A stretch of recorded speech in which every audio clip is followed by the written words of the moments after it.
네, 말씀 정말 제대로 잘 들었고요. 네. 윤석열 정부의 정책 기조가 어쨌든 규제 완화 방향으로 가겠다. 네. 그래서 이제 정책 규제가 어떻게 완화될 것인지 굉장히 궁금해지는 그런 대목입니다. 그래서 지금 가장 관심 있는 바로 재건축입니다.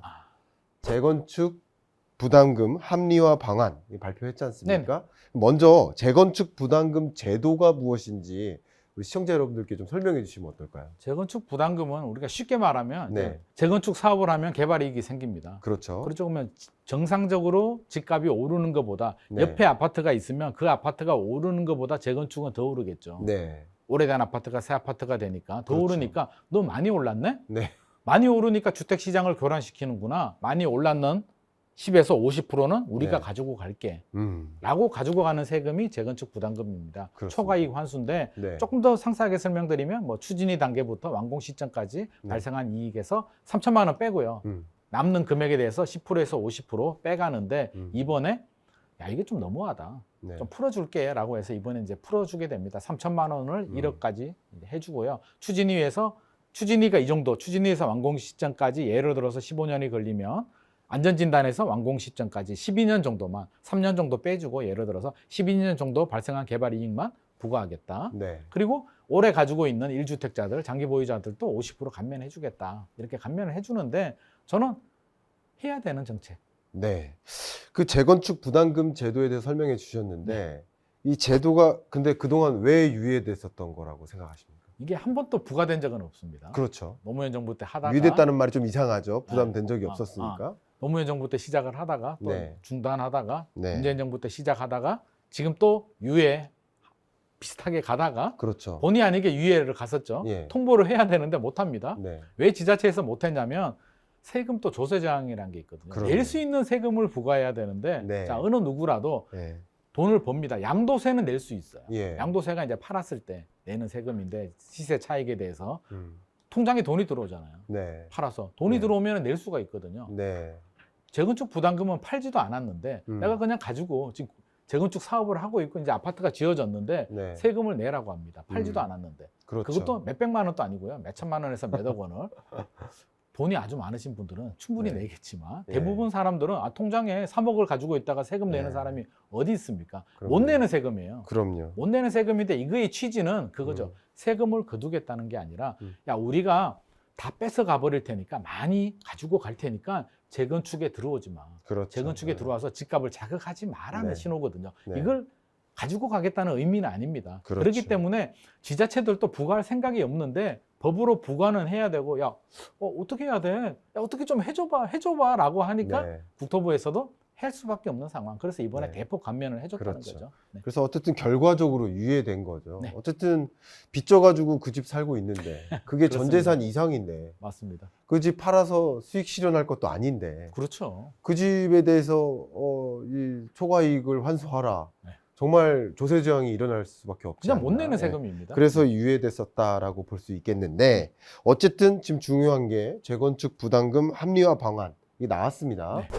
이 방안을 통해서 결과적으로 이 재건축 시장에 어떤 변화가 있을 거라고 판단하고 계십니까? 저는 아쉽게도 큰 네. 변화는 없을 큰 변화가 없을 것이다. 왜냐? 두 가지 이유가 있는데요. 네네. 하나는 이제 우리가 심리가 크거든요. 아파트 네. 시장은. 네. 작년 2021년 상반기 정도만 이런 뉘앙스라든지 이 네. 정도 발표만 됐어도 아마 난리가 났을 겁니다. 야, 네네. 재건축 다시 오른다야. 재건축 들어가야 돼라고 하겠지만 지금은 과도한 상승에 대한 피로감에 금리 불확실성까지 덮쳐서 맞아요. 집값이 오른다라는 기대감이 없어진 상태에서 네. 재건축을 풀어준다라고 해서 지금 집을 사야 된다? 네. 공식에 성립이 되지 않고요. 네. 초과이익 환수, 재건축 부담금은 마지막 단계예요. 네. 끝났을 때. 네.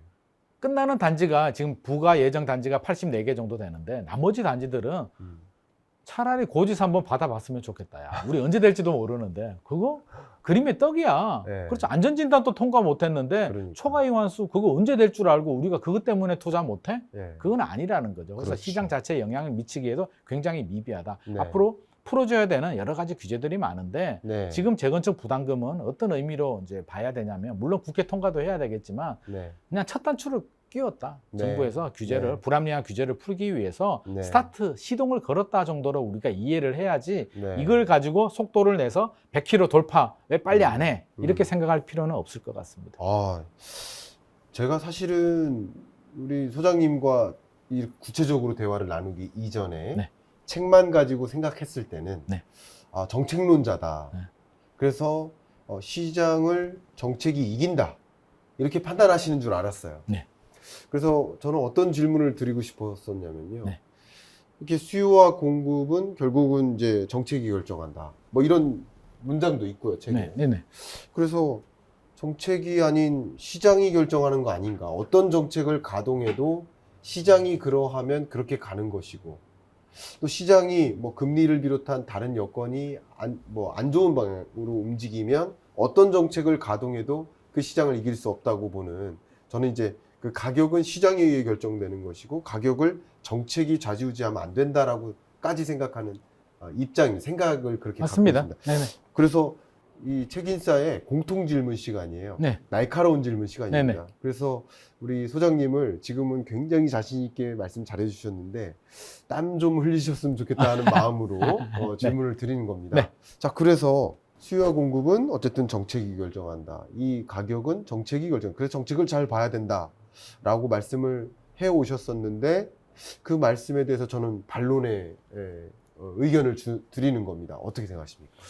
저도 일정 부분 당황이 공감을 좀 아니 바로 공감하시면 당황이라기보다는 어떡합니까? 바로 공감이 아니라 양쪽이 다 맞는 얘기인데요. 아, 그러시군요. 정책이 시장을 극복하거나 모든 걸 해결할 수는 없는 거죠. 네. 하지만 치명적인 영향을 주는 것도 맞는 겁니다. 그래서 그렇습니다. 이거는 뗄래야 뗄 수 없는 그런 애증의 관계라고 음. 보여지는데요. 항상 네. 정책은 좀 따라가는 입장입니다. 왜? 네. 항상 정부 정책은 시장을 보고 통계를 보고 나오기 때문에 정책이 네. 나오는데 이게 왜 바로바로 약발이 안 먹히고 예. 저는 폭주기관차라는 이야기를 많이 쓰거든요. 네. 폭주기관차, 부동산 시장은 폭주기관차다. 왜? 음. 출발해야 될 때, 그러니까 침체가 됐을 때, 살려야 될 때 정책이 나와도 네. 출발하지 않는다. 네. 뭐 엑셀레이터를 밟아도 출발을 안 합니다. 한번 네, 멈춰버리게 되면. 그렇죠. 그러다가 한번 스타트를 걸어서 달리기 시작하면 또 브레이크가 안 잡힙니다. 아. 한번 밟고 하면 나중에 이제 시장이 꺾일 때 되면 그 정책의 효과가 더해지면서 또 완전히 더해지고. 멈춰버리게 되거든요. 네. 정부가 바라는 거는 천천히 좀 달려가기를 원하는데 달릴 네. 때는 너무 빨리 달리고 멈출 때는 또 멈춰버리는 게 문제란 말이에요. 음. 그래서 이게 정책과 뗄래야 뗄 수 없는 관계고요. 저는 정책이 시장을 완전히 이기지는 못한다라고 봅니다. 우리 역사적 사례를 보더라도 어느 국가가 정책으로 시장을 장악을 할 수 있겠습니까? 그거는 불가능하지만 치명적인 영향도 준다. 그래서 우리가 정책을 절대 무시하면 안 된다. 좋습니다. 집값 오를 때도 노무현 정부 때도 그랬고요. 이번에도 똑같은 반응이 나왔습니다. 어떤 네. 반응이냐면 노무현 정부 때도 그랬거든요. 정책 부동산 대책이 발표되면 시장의 반응이 그래서 잡을 수 있겠어? 그래서 뭐 어쩌라고.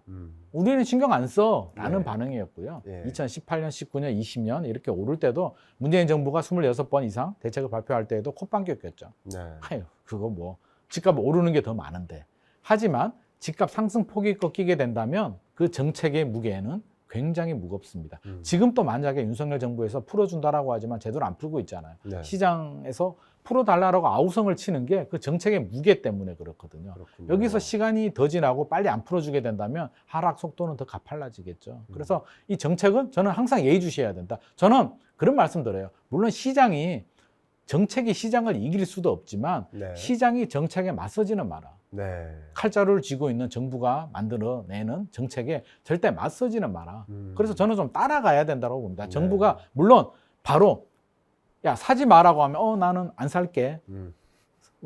살게 이렇게 반응하기보다는 시차가 있더란 말이에요. 그러네. 2년, 3년 정도. 시차가 왜냐하면 사람들은 항상 왜곡인지를 하고 여러 가지 심리가 작용하기 때문에 정부가 부동산 대책이 나오고 하나 서울 규제 지역으로 묶고 양도세 중과세가 나오고 여러 가지 규제들이 나오면 눈여겨보다가 정부가 집값이 오버슈팅 됐다라는 신호를 주는구나. 이거는 눈여겨보다가 2, 3년 후에 조정장이 올 수도 있겠구나라는 생각을 스스로 해야 되고요.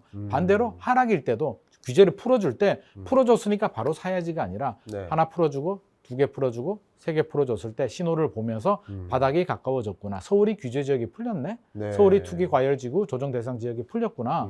이거는 정부가 바라볼 때 이거 얼마나 많이 침체가 됐으면 풀어줬을까? 양도세 특례 5년간 면제가 나왔어. 네. 야, 이거는 네. 정부가 너무 강력하게 풀어줬는데 이 정도면 정부가 바라볼 때 매우 심각하구나. 이제는 들어가도 되겠구나라는 타이밍을 잡을 때 저는 정부 정책이 굉장히 중요한 잣대가 되리라고 생각을 합니다.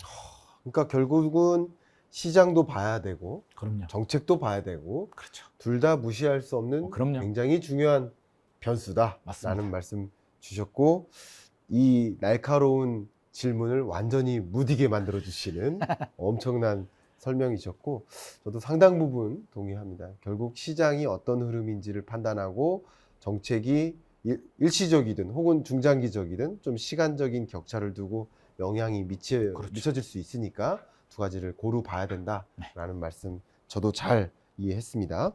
이제 날카로운 질문 두 번째입니다. 네. 이번엔 긴장이 되실지 모르겠습니다. 네. 이렇게 보다 보면 물론 소장님이야 부동산 분석하고 부동산 정책 방향 해석하고 진단하고 그게 일이시지 않습니까? 네. 또 얼마 전에도 세종시 가셔서 또 시장도 한번 보시고 네. 그게 일이시니까 그럴 수 있지만 네. 하루 종일 야근하고 하면서 바빠 죽겠는데 내가 언제 정책 보도자료 보느냐 내가 맞습니다. 언제 부동산 데이터 어디서 다운받는지도 모르지만 네. 그거 언제 분석하고 저도 그게 일이니까 하지만 그렇죠. 보도자료 보고 데이터 분석하고 그건 소장님만이 할 수 있는 일이지 우리가 이 이야기 듣는다고 소장님 그 책 본다고 해서 내가 스스로 판단할 수 있는 거냐 하는 이 댓글을 네. 다시다가 제가 얘기해서 멈추신 분이 계십니다. 네, 말씀 한번 해주시죠. 그것도 맞는 말이죠. 사실 땀 좀 흘리셔 주셔야 일반인들이 되는데. 보시기에는 야, 너는 아니까 그렇게 쉽게 얘기하잖아. 그렇죠? 직업이잖아. 네. 직업이니까 그렇게 하지. 나는 보도자료 봐도 모르겠는데? 네. 라고 말씀하시는 분들이 굉장히 많습니다. 물론 맞습니다. 틀린 말도 아니고요. 뭐 예. 저도 충분히 공감하고요. 네. 그분들이 맞다고 봅니다. 아니 예. 먹고 살기 바쁜데 일하기도 야근해야 되는데 보도자료 받아서 그거 읽고 있으면 네. 그 팀장이 좋아하겠습니까? 너 뭐 하는 거야? 이렇게 네, 나오죠. 그래서 그렇죠. 그렇게는 하지 마시고요. 절대 같이 그렇게 봐. 할 필요는 없습니다. 뭐 하는 거야? 같이 봐. 왜 너만 봐? 그런가요? 네. 네, 농담입니다. 절대 그렇게 할 네. 필요는 없는 거고요. 자, 네. 저는 뭘 봐야 되냐면 여러 가지를 봐야 되지만 정부가 정책을 발표할 때 모든 정책을 우리가 다 볼 수는 없지만 네. 뉴스, 네. 뭐 네이버든 다음이든 뭐 네. 뉴스를 볼 때 부동산 대책이라고 발표가 될 때가 있거든요. 그렇죠. 그게 뭐 몇 달에 한 번 정도 나올 거예요. 부동산 대책에는 그냥 맞아요. 잘잘한 거 말고요. 이번에 재건축 부담금 이런 거 예, 뉴스 나오잖아요. 예. 그런 거는 국토부 사이트 가서 저는 보도자료 한번 다운을 받아보셔라. 한 오케이. 2달에 한 번 정도 나오는데 네. 2달에 한 번 10페이지 정도 되는 보도자료를 다운받기 싫다는 건 네. 부동산에 대한 저는 관심이 없어도 너무 없다. 네. 주말에 쉬는 날에 그 정도는 그거 투자하셔야 된다. 그 정도 봐서 네. 커피 한 잔 마시면서 읽어보면 내용이 네. 굉장히 유익합니다. 네. 자, 네. 쉽게 설명드리면 네. 그 자료를 만드는 국토부 예. 사무관은 얼마나 고생해서 그걸 만들었겠습니까? 자료 통계 자료 만들어야죠. 네. 그 피땀에 어린 리포트가 보도자료입니다. 네. 정책의 보도자. 거기 그렇죠. 보면 부동산 시장 흐름, 예. 지표, 예. 통계, 이 정책 왜 이런 게 나왔고 이 배경 앞으로 어떻게 진행이 될 것인가에 대한 설명이 다 나옵니다. 네. 그러면 그 10페이지 읽는데 맨날 며칠 걸릴까요? 그냥 가벼운 마음, 우리가 공부하는 거 아니니까 흐름만 쭉 읽어보시라는 거죠. 쭉 한번 읽어보시고요. 경제신문들 이렇게 보고, 요즘 유튜브도 잘 나오니까 자기 전에 유튜브 좀 보고. 네. 그리고 이제 우리가 다 알 필요는 없고요. 부동산 정책을 바라볼 때 제가 좀 쉽게 설명을 드리자면 시그널이 있거든요. 고점의 시그널이 있고 네. 저점의 시그널이 있는데 네. 부동산의 고점의 시그널 같은 경우 이제 과열이 됐을 때 시그널 같은 경우는 정부가 이제 정책을 규제를 하죠. 규제를 하는데 처음부터 한꺼번에 모든 규제들이 나오지 않거든요. 규제 지역을 묶어도 강남부터 묶고요. 네. 그렇죠? 강남 네. 묶고 조정 대상 지역, 투기 과열 지구 묶고 마용성 묶고 외곽 지역 이렇게 지방까지 묶고 나면 거의 다 묶은 겁니다. 아, 이거 거의 다 나왔다. 지방까지 묶고 그다음에 두 번째가 뭐 묶으니까 양도세 같은 거도 나오고 대출 규제 같은 경우 강화시키고요. 그리고 또 하나 재밌는 시그널이 있는데요. 주변 친구들 한번 보세요. 네. 주변 친구들을 보면 여러 성향들이 있거든요. 적극적인 투자 성향을 가지신 분들이 있고요. 보수적인 투자 성향 맞아요. 중에서도 위험 회피 성향 너무 강해서 나는 절대 대출 안 받아. 절대 집 안 사. 네. 이런 분들 계세요. 계시죠. 항상 있는데 그런 분들이 집을 삽니다. 불안해서. 그런 분들이 집을 사기 시작하면 이게 고점이 징조 중에 하나거든요. 실제로 저는 그게 굉장히 정확하다고 봅니다. 심리거든. 그런 분들이 안 사는 분들이 버티고 버티다가 샀다는 얘기는 얼마나 불안하면 샀겠습니까? 네. 그게 시장의 공포감이 극에 달했기 때문에 그게 고점의 신호 정도로 볼 수가 있고요. 저점의 신호도 주변에서 볼 수가 있죠. 저점, 바닥일 때. 네. 바닥일 때는 일단 부동산 정책부터 우리가 한번 봐야 됩니다. 이제 반대로 가거든요. 네. 외곽 풀리고, 지방 풀리고, 지방 외곽 풀리고. 풀리고, 맞아. 서울의 조정 대상 지역이 언제 풀리느냐를 우리가 눈여겨봐야 됩니다. 첫 번째 눈여겨봐야 돼. 서울이 풀렸다? 아, 정부가 강력하게 풀어줬구나. 못 견디겠네. 정부가 위기감을 느끼는구나 정도로 이해를 해야 되고요. 거기에 네. 플러스 양도세 특례, 네. 5년간 양도세 면제 나오면 끝났다. 네. 이거는 더 이상 나올 게 없다. 양도세 특례 다음에 나올 정책이 없습니다. 이제 정부가 카드를 다 꺼내드는 거예요. 비장기 카드가 나왔어. 상대방의 비장기 카드가 나오면 어떻게 합니까? 받아줘야죠, 그거는. 그거는 받아줘야 된다. 네. 그리고 그때부터 인정해줘라. 인정. 네. 요 정도면 알아서 내가 봐줄게 정도 생각을 해도 됩니다. 되고요. 네. 또 하나는 이제 가격이 좀 떨어지긴 해야 됩니다. 네. 고점 가격을 유지할 수는 없거든요. 그래서 고점 대비 30% 정도, 저는 대략 한 30% 정도 보는데 그 정도 가격이 떨어지는 게 저는 좀 정상적인 흐름 아닐까 합니다. 그래서 이런 고점 바닥의 시그널들, 그리고 패닉 셀링, 고점일 때는 또 패닉 바잉, 그렇죠? 저점일 때는 패닉 셀링, 투매 현상이 생기거든요. 그렇죠. 손해보기 싫죠? 예. 많은 사람들이. 그러면 네. 처음부터 던질까요? 처음부터 안 던지죠. 집중 절대 안 던져요. 네. 6개월 버텨보고요. 네. 희망 고문하고요. 예. 어떨 때 낙담을 하냐면 한번 희망을 가집니다. 반등을 하다가 이제 됐어. 또 꺾여요. 네. 아닌가? 또 오르고 반등을 하거든요. 하다가 또 꺾여요. 그러면 네. 그게 한 2년 되면 대출 이자 내기도 부담스럽고 스트레스도 너무 받고 안 되겠다라고 해서 1년 반에서 2년 차가 넘어가면 이제 급매물들, 투매 물건들이 나오기 시작하거든요. 그럴 때 정부 정책들도 그렇게 풀리고요. 모든 게 이렇게 맞물리기 때문에 저는 리스크 관리가 제가 항상 강조하는 게 작년, 재작년에도 제가 항상 강조를 했거든요. 필요한 사람들은 집을 사도 된다. 단 리스크 관리를 해야 된다.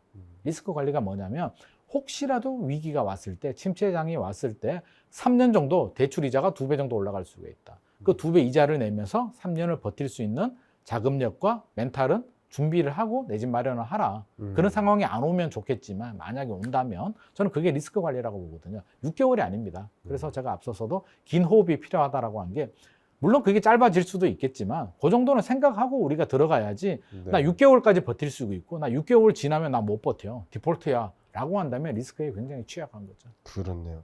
지금 말씀하신 것처럼 여러 가지 시그널들을 바탕으로 해서 고점의 시그널 혹은 저점의 시그널 이런 것을 가지고 시장 상황을 좀 진단해 본다면 이런 뭐 보도자료 물론 봐야 될 것들은 봐야 되지만 그런 것도 또 챙겨 보시면서 너무 민감하게 뭐 그런 우리 소장님이 분석하듯이 데이터 다 봐가면서 하실 필요까지는 없으실 수 있겠구나. 그거는 그런 반대입니다. 식으로. 그렇게 예. 분석하면 스트레스 받아서. 그러니까요. 솔직히 또 하락장에서는 약간 한 발 뒤로 물러서는 것도 필요합니다. 그냥 2달에 한 번 정도 체크하시고요. 그냥 열심히 현업에 충실하는 게 저는 좋을 것 같습니다. 네. 그런 말씀을 기반으로 해서 우리가 스스로 판단할 수 있는 능력을 갖추시는데 말씀이 참 도움이 되는 것 같습니다. 아마 이런 모든 보도자료나 모든 데이터를 우리가 스스로 판단하기는 어렵겠지만 아마도 우리 김인만 소장님께서 유튜브를 또 운영하고 계시지 않습니까? 네네. 거기서 그때그때 중요한 것들을 맞습니다. 정확하게 지금 말씀해 주시는 것처럼 전달하시지 않겠습니까? 맞습니다. 그렇게 하신다면 충분히 답변이 되실 거라고 생각이 됩니다.